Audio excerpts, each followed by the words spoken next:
Farosa Band. Please give them a warm round of applause.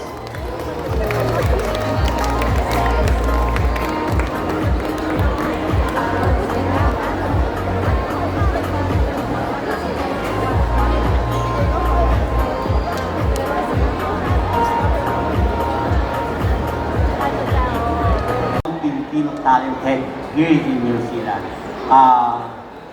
Ang nga po pala si Emil sa part of band members, guitarist, and with my bass, Jason Rama, and our rest of my members of the Reparosa Band, Jograd, De La Vega, Roger, and Alfredo, and Bon Real. So, sa lahat po na naniniwala sa Reparosa, thank you so much.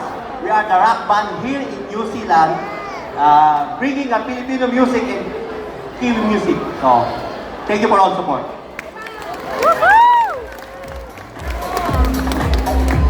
Thank you very much. Rock and roll. To the rock band of the year, the Farosa Band.